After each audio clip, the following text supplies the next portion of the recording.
എല്ലാ slate and പെൻസിലിന്റെ മറ്റൊരു ക്ലാസ്സിലേക്ക് സ്വാഗതം. കഴിഞ്ഞ ക്ലാസ്സിൽ നമ്മൾ പഠിച്ചത് ക്ലാസിക്കൽ സിങ്ക്രണൈസേഷൻ പ്രോബ്ലം ആയ ഡൈനിങ് ഫിലോസഫേഴ്സ് പ്രോബ്ലം ആണ്. ഈ ക്ലാസ്സിൽ പഠിക്കാൻ പോകുന്നത് റീഡേഴ്സ് റൈറ്റേഴ്സ് പ്രോബ്ലം ആണ്.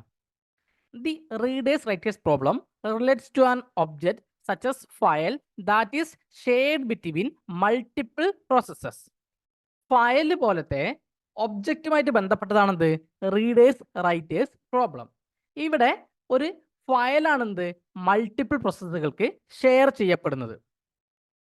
Some of these processes are readers, they only want to read the data from the object. അപ്പൊ ചില പ്രോസസ്സുകൾ എന്താണ് റീഡേഴ്സ് ആയിരിക്കും. അതായത് റീഡേഴ്സ് എന്താ ചെയ്യുന്നത്, ഫയലിൽ നിന്ന് ഡാറ്റ റീഡ് ചെയ്യുകയാണ് ചെയ്യുന്നത്. Some of the processes are writers അല്ലെ. ചില പ്രോസസ്സുകൾ എന്താണ് റൈറ്റേഴ്സ് ആണ്. അതായത് റൈറ്റേഴ്സ് ഫയലിലേക്ക് ഡാറ്റ റൈറ്റ് ആണ് ചെയ്യുന്നത്. ഇവിടെ അറ്റ് എ ടൈമിൽ മൾട്ടിപ്പിൾ റീഡേഴ്സിന് ഫയല് റീഡ് ചെയ്യാൻ കഴിയും. അങ്ങനെ വരുമ്പോൾ എന്താണ് അവിടെ സിങ്ക്രണൈസേഷൻ പ്രോബ്ലം ഒന്നും വരാനുള്ള സാധ്യതയില്ല അല്ലെ. മൾട്ടിപ്പിൾ റീഡേഴ്സ് ഫയൽ റീഡ് ചെയ്യുമ്പോൾ എന്ത് ചെയ്യില്ല, അവിടെ സിങ്ക്രണൈസേഷൻ പ്രോബ്ലം ഒന്നും വരാനുള്ള സാധ്യതയില്ല. ഇനി ഒരു റൈറ്ററും ഒരു റീഡറും ഒരു പർട്ടിക്കുലർ ഫയലിനെ ആക്സസ് ചെയ്യാൻ ശ്രമിക്കുമ്പോൾ അവിടെ എന്ത് വരും, ഒരു സിങ്ക്രണൈസേഷൻ പ്രോബ്ലം സംഭവിക്കാനുള്ള സാധ്യതയുണ്ട്. അതുപോലെ തന്നെ മൾട്ടിപ്പിൾ റൈറ്റേഴ്സിലെ അറ്റ് എ ടൈമിൽ ഫയൽ ആക്സസ് ചെയ്യുമ്പോഴും സിങ്ക്രണൈസേഷൻ പ്രോബ്ലം ഒക്കർ ചെയ്യാനുള്ള സാധ്യത കൂടുതലാണ്. സോ ഏതൊക്കെ കേസിലാണ് അപ്പോൾ സിങ്ക്രണൈസേഷൻ പ്രോബ്ലം വരുന്നത് അല്ലേ? അതായത് മൾട്ടിപ്പിൾ റീഡേഴ്സ് റീഡ് ചെയ്യുമ്പോൾ എന്ത് വരുന്നില്ല, സിങ്ക്രണൈസേഷൻ പ്രോബ്ലം ഒന്നും വരുന്നില്ല. എന്നാൽ ഒരു റീഡറും ഒരു റൈറ്ററും ആക്സസ് ചെയ്യുമ്പോൾ വരുന്നുണ്ട്. അതുപോലെ തന്നെ മൾട്ടിപ്പിൾ റൈറ്റേഴ്സ് റൈറ്റ് ചെയ്യുമ്പോഴും വരുന്നുണ്ട്. സോ ഇങ്ങനെയുള്ള സിങ്ക്രണൈസേഷൻ പ്രോബ്ലത്തിനൊക്കെ സോൾവ് ചെയ്യുന്നത് എങ്ങനെയാണ്, റൈറ്റർ ഡാറ്റ റൈറ്റ് ചെയ്യുന്ന ടൈമിൽ അവിടെ ഒരു പ്രോസസ്സും ആ റൈറ്റർ പ്രോസസ്സിനെ ഇന്റർഫിയർ ചെയ്യാൻ പാടില്ല. അങ്ങനെയാണെങ്കിൽ നമുക്ക് ഈ ഒരു സിങ്ക്രണൈസേഷൻ പ്രോബ്ലം സോൾവ് ചെയ്യാൻ കഴിയും. അപ്പം ഒരു റൈറ്റർ അല്ലേ, ആ റൈറ്റർ ഫയൽ റൈറ്റ് ചെയ്യുന്ന സമയത്ത് മറ്റൊരു റീഡറോ അല്ലെങ്കിൽ ഒരു റൈറ്ററോ എന്ത് ചെയ്യാൻ പാടില്ല, അതിനെ ഇന്റർഫിയർ ചെയ്യാൻ പാടില്ല. സോ കൺക്ലൂഡ് ചെയ്ത് പറയുകയാണെങ്കിൽ ഒരു റൈറ്റർ ഒരു പർട്ടിക്കുലർ ഫയലിനെ ആക്സസ് ചെയ്യുന്ന ടൈമിൽ വേറെ ഒരു റൈറ്ററോ വേറെ ഒരു റീഡറോ വന്നിട്ട് ആ ഫയലിനെ സെയിം ടൈമിൽ ആക്സസ് ചെയ്യാൻ പാടില്ല. ഇനി ബൈനറി സെമാഫോർ വെച്ചിട്ട് ഈ ഇഷ്യൂസ് ഒക്കെ എങ്ങനെയാണ് നമുക്ക് സോൾവ് ചെയ്യാന്ന് നോക്കാം. ഫസ്റ്റ് എന്താണ് റീഡർ പ്രോസസ് അല്ലേ. അപ്പം റീഡർ റൈറ്റർ പ്രോബ്ലത്തിൽ നമ്മൾ രണ്ട് ബൈനറി സെമാഫോർ ആണ് യൂസ് ചെയ്യുന്നത്, മ്യൂട്ടക്സും റൈറ്റും. ഇവിടെ നമുക്ക് കാണാം ഒരു മ്യൂട്ടക്സ് വേരിയബിൾ ഉണ്ട്, അതേപോലെ തന്നെ ഉണ്ട് WRT അല്ലേ ഒരു റൈറ്റ് വേരിയബിൾ ഉണ്ട്. ഇത് രണ്ടുമാണ് എന്ത് ബൈനറി സെമാഫോർസ്. ആദ്യം മ്യൂട്ടക്സ് എന്ന വേരിയബിൾ എന്താണെന്ന് നോക്കാം. അപ്പൊ നമുക്കറിയാം multiple readers at A time critical session use ചെയ്യുമ്പോൾ അവിടെ ഒരു പ്രോബ്ലം ഉണ്ടാവില്ല. അത് ഉറപ്പുവരുത്താനാണ് എന്ത് മ്യൂട്ടക്സ് യൂസ് ചെയ്യുന്നത്. ഇനി റൈറ്റ് എന്ന ഈ ഒരു സെമാഫോർ നമ്മൾ റീഡർ പ്രോസസ്സിലും യൂസ് ചെയ്യുന്നുണ്ട്, അതുപോലെ തന്നെ റൈറ്റർ പ്രോസസ്സിലും യൂസ് ചെയ്യുന്നുണ്ട് അല്ലേ. ഇപ്പൊ നമ്മൾ റീഡർ പ്രോസസ്സാണ് ഡിസ്കസ് ചെയ്യാൻ പോകുന്നത്, അതിലും യൂസ് ചെയ്യുന്നുണ്ട്. ഇനി വരാൻ പോകുന്ന റൈറ്റർ പ്രോസസ്സിലും യൂസ് ചെയ്യുന്നുണ്ട്. നമുക്കറിയാം ഒരു റൈറ്റർ ക്രിട്ടിക്കൽ സെക്ഷൻ ആക്സസ് ചെയ്യുമ്പോൾ മറ്റ് റൈറ്ററുകൾ ഇന്റർഫിയർ ചെയ്യാൻ പാടില്ല. ഇവിടെ നമ്മൾ റൈറ്ററിന്റെ വാല്യൂ വെച്ചാണ് എന്ത് ചെയ്യുക, മറ്റ് റൈറ്ററുകളെ ബ്ലോക്ക് ചെയ്ത് വെക്കുന്നത്. ദെൻ നമുക്കിവിടെ ഒരു ഇൻറ്റീജർ വേരിയബിൾ കൂടെ യൂസ് ചെയ്യുന്നുണ്ട് RC, അതായത് റീഡ് കൗണ്ട് എന്നാണ് പറയാം അല്ലെ, RC. അപ്പോൾ ഫയലിനെ എത്ര readers at A time access ചെയ്യുന്നു എന്ന് അറിയുന്നതിന് വേണ്ടിയിട്ടാണ് എന്ത് RC എന്ന റീഡ് കൗണ്ട് വേരിയബിൾ യൂസ് ചെയ്യുന്നത്. ഒരു ഫയലിനെ എത്ര readers at A time access ചെയ്യുന്നു എന്ന് അറിയുന്നതിന് വേണ്ടിയിട്ടാണ് എന്ത് RC എന്ന റീഡ് കൗണ്ട് വേരിയബിൾ നമ്മൾ യൂസ് ചെയ്യുന്നത്.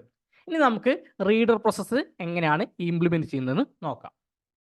ഈ ഒരു കോഡ് നമ്മൾ 3 സെക്ഷൻ ആക്കി തിരിക്കും അല്ലേ. ഫസ്റ്റ് എന്താണ്, ഇതാണ് എൻട്രി കോഡ്, ദെൻ ഇതാണെന്ത് ക്രിട്ടിക്കൽ സെക്ഷൻ, ദെൻ ഇതാണെന്ത് എക്സിറ്റ് കോഡ് അല്ലേ. അപ്പോൾ entry code, then critical section, ഇതെന്താണ് എക്സിറ്റ് കോഡ്. നമുക്കറിയാം ഇനീഷ്യലി മ്യൂട്ടക്സിന്റെ വാല്യൂവും റൈറ്റിന്റെ വാല്യൂ എന്തായിരിക്കും, 1 ആയിരിക്കും. ഇനീഷ്യലി എന്താണ് മ്യൂട്ടക്സിന്റെ വാല്യൂ 1 ആണ്, റൈറ്റിന്റെ വാല്യൂ 1 ആണ്. അതുപോലെ തന്നെ റീഡ് കൗണ്ടിന്റെ വാല്യൂ എന്തായിരിക്കും, 0 ആയിരിക്കും. സോ മ്യൂട്ടക്സും റൈറ്റും 1ഉം റീഡ് കൗണ്ടിന്റെ വാല്യൂ 0 ആയിട്ടാണ് എന്ത് ചെയ്യുക, ഇനീഷ്യലൈസ് ചെയ്യുക. ഇനി നമുക്ക് നോക്കാം ഒരു റീഡർ അല്ലേ, ഒരു റീഡർ പ്രോസസ്സ്, അതായത് R1 എന്ന ഒരു റീഡർ പ്രോസസ്സ് എൻ്റർ ചെയ്യുമ്പോൾ എന്ത് ചെയ്യും? ആദ്യം വെയിറ്റ് ഓപ്പറേഷൻ എക്സിക്യൂട്ട് ചെയ്യും. വെയിറ്റ് ഓഫ് മ്യൂട്ടക്സ് എക്സിക്യൂട്ട് ചെയ്യും. നമുക്കറിയാം മ്യൂട്ടക്സിന്റെ വാല്യൂ എന്താണ്? ഇനീഷ്യലൈസ് ചെയ്യുന്നത് 1 ആണ് അല്ലേ. സോ ഈ ഓപ്പറേഷൻ ചെയ്ത് കഴിയുമ്പോൾ മ്യൂട്ടക്സിന്റെ ഈ ഒരു വേരിയബിളിന്റെ വാല്യൂ എന്താക്കി നമ്മൾ സെറ്റ് ചെയ്യും? അത് 0 ആയിട്ട് സെറ്റ് ചെയ്യും. സോ മ്യൂട്ടക്സിന്റെ വാല്യൂ എന്തായി? 0 ആയിട്ട് സെറ്റ് ചെയ്ത്. ദെൻ റീഡ് കൗണ്ട് അല്ലേ, RC പ്ലസ് പ്ലസ്. അപ്പോൾ റീഡ് കൗണ്ടിന്റെ വാല്യൂ എന്തായിരുന്നു? ഇനീഷ്യലി 0 അല്ലേ, അതെന്താക്കി സെറ്റ് ചെയ്യും? 1 ആയിട്ട് സെറ്റ് ചെയ്യും. ഇനി നമുക്ക് നോക്കാം, ഇഫ് അല്ലേ RC ഈക്വൽ ടു 1 ആണെങ്കിൽ എന്ത് ചെയ്യും? വെയിറ്റ് ഓഫ് റൈറ്റ് എക്സിക്യൂട്ട് അല്ലേ. അപ്പം നമുക്ക് നോക്കാം, RCന്റെ വാല്യൂ എത്രയാണ്? 1 തന്നെയാണ് അല്ലേ. അപ്പോൾ 1 ഈക്വൽ ടു 1 ആയതുകൊണ്ട് എന്ത് ചെയ്യും? കണ്ടീഷൻ ശരിയാണ് അല്ലേ. അപ്പോൾ വെയിറ്റ് ഓഫ് റൈറ്റ് എന്ത് ചെയ്യും? എക്സിക്യൂട്ട് ചെയ്യും. നോക്കാം, വെയിറ്റ് ഓഫ് റൈറ്റ് എന്ന് പറഞ്ഞാൽ എന്താണ്?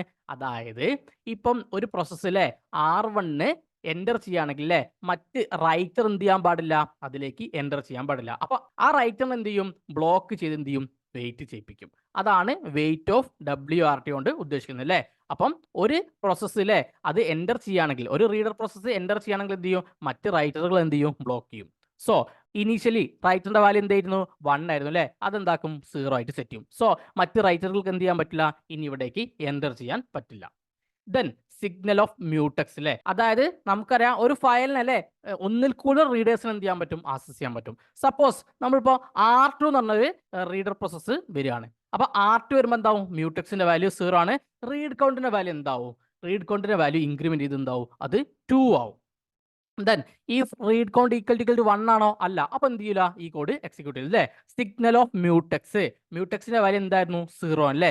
മ്യൂട്ടക്സിന്റെ വാല്യൂ എന്താവും? 1 ആവും. അതായത് എന്താവും? R2 എൻ്റർ ആവും അല്ലേ. അപ്പൊ R1 R2 എന്തായി? ക്രിട്ടിക്കൽ സെക്ഷനിലേക്ക് എൻ്റർ ആവും. ദെൻ R1 R2 എന്ത് ചെയ്യാം? ക്രിട്ടിക്കൽ സെഷൻ യൂസ് ചെയ്യാം അല്ലേ. ദെൻ R1ന്റെ സെഷൻ കഴിഞ്ഞാൽ R1 ലീവ് ചെയ്യും അല്ലേ. R1 ലീവ് ചെയ്യുമ്പോൾ എന്ത് ചെയ്യും? ആദ്യം വെയിറ്റ് ഓഫ് മ്യൂട്ടക്സ് എന്ത് ചെയ്യും? എക്സിക്യൂട്ട് ചെയ്യും. അപ്പോൾ നമുക്കറിയാം മ്യൂട്ടക്സിന്റെ വാല്യൂ ഇപ്പോൾ എത്രയാണ്? 1 ആണ് അല്ലേ. അതെന്താക്കി മാറ്റും? അത് 0 ആയിട്ട് തന്നെ സെറ്റ് ചെയ്യും. ദെൻ റീഡ് കൗണ്ടിന്റെ വാല്യൂ എന്താണ്? അത് 2 അല്ലായിരുന്നോ അല്ലേ. അവസാനം 2 ഇനി അതെന്താവും? ഡിക്രിമെന്റ് ചെയ്ത് 1 ആവും. അപ്പൊ റീഡ് കൗണ്ടിന്റെ വാല്യൂ അല്ലേ ഈക്വൽ ടു 0 ആണോ? അല്ല. കാരണം എന്താണ്? 1 ആണ് അല്ലേ. അപ്പൊ എന്ത് ചെയ്യില്ല? സിഗ്നൽ ഓഫ് റൈറ്റ് എക്സിക്യൂട്ട് ചെയ്യില്ല. സിഗ്നൽ ഓഫ് മ്യൂട്ടക്സ് അല്ലേ. ഇപ്പൊ മ്യൂട്ടക്സിന്റെ വാല്യൂ എന്തായിരുന്നു? 0 ആയിരുന്നു. അത് 1 ആവും അല്ലേ. ദെൻ എന്ത് ചെയ്യും? R1 എന്ത് ചെയ്യും? ലീവ് ചെയ്യും. സോ R1 എന്ത് ചെയ്ത്? ലീവ് ചെയ്ത്. ദെൻ R2 അല്ലേ, R2 ലീവ് ചെയ്യുമ്പോൾ എന്ത് ചെയ്യും? വെയിറ്റ് ഓഫ് മ്യൂട്ടക്സ് എക്സിക്യൂട്ട് ചെയ്യും. മ്യൂട്ടക്സിന്റെ വാല്യൂ എന്താക്കി സെറ്റ് ചെയ്യും? 0 ആയിട്ട് സെറ്റ് ചെയ്യും. ദെൻ റീഡ് കൗണ്ടിന്റെ വാല്യൂ അല്ലേ 1 ഡിക്രിമെന്റ് ചെയ്ത് എന്താവും? അത് 0 അല്ലേ. അപ്പൊ ഈ റീഡ് കൗണ്ട് ഈക്വൽ ടു 0 അല്ലേ, 0 ഈക്വൽ ടു 0 ആണ്. അപ്പൊ എന്ത് ചെയ്യും? Signal of write. അതായത് RC ഈക്വൽ ടു 0 എന്ന് പറഞ്ഞാൽ എന്താ? നിലവില് ക്രിട്ടിക്കൽ സെഷനിൽ എന്തില്ല? ഒരു റീഡർ പ്രോസസ്സും ഇല്ല. സോ നമുക്ക് എന്താ? സിഗ്നൽ ഓഫ് റൈറ്റ് എക്സിക്യൂട്ട് ചെയ്യും. സിഗ്നൽ ഓഫ് റൈറ്റ് എക്സിക്യൂട്ട് ചെയ്യാൻ എന്താണ്? മറ്റ് റൈറ്റർ പ്രോസസ്സിന് എന്ത് ചെയ്യാൻ പറ്റും? ഇതിലേക്ക് എൻ്റർ ചെയ്യാൻ പറ്റും. സോ റൈറ്റിന്റെ വാല്യൂ എന്തായി മാറും? 1 ആയിട്ട് സെറ്റ് ചെയ്യും. ഇവിടെ ആദ്യം റൈറ്ററിന്റെ വാല്യൂ എന്തായിരുന്നു? 0 ആയിട്ട് സെറ്റ് ചെയ്തില്ലേ. ദെൻ 1 ആയിട്ട് സെറ്റ് ചെയ്താൽ എന്താ? മറ്റ് റൈറ്റർ പ്രോസസ്സിന് എന്ത് ചെയ്യാൻ പറ്റും? ഈ ഒരു ക്രിട്ടിക്കൽ സെഷനിലേക്ക് എൻ്റർ ചെയ്യാൻ കഴിയും. അതിനുശേഷം അല്ലേ സിഗ്നൽ ഓഫ് മ്യൂട്ടക്സ് അല്ലേ, അതായത് അത് വീണ്ടും എന്താവും? അത് 1 ആവും. ദെൻ R2 എന്ത് ചെയ്യും? ലീവ് ചെയ്യും. അപ്പൊ ഇതാണ് എന്ത്? Reader process. ദെൻ ഒരു റൈറ്റർ പ്രോസസ്സ് എൻ്റർ ചെയ്യുമ്പോൾ എന്ത് ചെയ്യും? വെയിറ്റ് ഓഫ് റൈറ്റ് എക്സിക്യൂട്ട് അല്ലേ. റൈറ്റിന്റെ വാല്യൂ എന്തായിരുന്നു? ഇനീഷ്യലി അത് 1 ആയിരുന്നു അല്ലേ. അതെന്താവും? 0 ആയിട്ട് സെറ്റ് ചെയ്യും. So wait of write execute ചെയ്തിട്ട് എന്ത് ചെയ്യും? 0 ആയിട്ട് സെറ്റ് ചെയ്യും. ദെൻ റൈറ്റർ പ്രോസസ്സ് എന്ത് ചെയ്യും? ക്രിട്ടിക്കൽ സെഷനിലേക്ക് എൻ്റർ ചെയ്യും. ദെൻ റൈറ്റർ പ്രോസസ്സ് ലീവ് ചെയ്യുന്ന സമയത്ത് എന്ത് ചെയ്യും? സിഗ്നൽ ഓഫ് റൈറ്റ് എക്സിക്യൂട്ട് അല്ലേ. എന്ത് ചെയ്യും? റൈറ്ററിന്റെ വാല്യൂ വീണ്ടും 1 ആയിട്ട് തന്നെ സെറ്റ് ചെയ്യും. സോ 1 ആയിട്ട് സെറ്റ് ചെയ്യുമ്പോൾ എന്താ? മറ്റ് റൈറ്റർ പ്രോസസ്സ് എന്ത് ചെയ്യാൻ പറ്റും? വീണ്ടും എൻ്റർ ചെയ്യാൻ പറ്റും അല്ലേ. അപ്പോൾ റൈറ്റ് ഓഫ് 0 എന്ന് പറഞ്ഞാൽ എന്താണ്? വേറൊരു റൈറ്റർ പ്രോസസ്സിന് എന്ത് ചെയ്യാൻ പറ്റില്ല? ആ ഒരു ക്രിട്ടിക്കൽ സെഷനിലേക്ക് എൻ്റർ ചെയ്യാൻ പറ്റില്ല അല്ലേ. അതിനെന്ത് ചെയ്യും? ബ്ലോക്ക് ചെയ്തിട്ട് വെയിറ്റ് ചെയ്യിപ്പിക്കുകയാണ് ചെയ്യുക. ദെൻ റൈറ്റ് ഓഫ് 1 എന്ന് പറഞ്ഞാൽ എന്താണ്? മറ്റ് റൈറ്റർ പ്രോസസ്സിന് എന്ത് ചെയ്യാൻ പറ്റും? അതായത് ഒരു റൈറ്റർ എന്താണ്? അതിന്റെ ക്രിട്ടിക്കൽ സെഷൻ യൂസ് ചെയ്ത് കഴിഞ്ഞ് ദെൻ അടുത്ത റൈറ്റർക്ക് എന്ത് ചെയ്യാൻ പറ്റും? ക്രിട്ടിക്കൽ സെഷനിലേക്ക് എൻ്റർ ചെയ്യാൻ കഴിയും. ഇത്രയും കാര്യങ്ങളാണ് നമുക്ക് റീഡർ റൈറ്റർ പ്രോബ്ലത്തിൽ പഠിക്കാനുള്ളത്.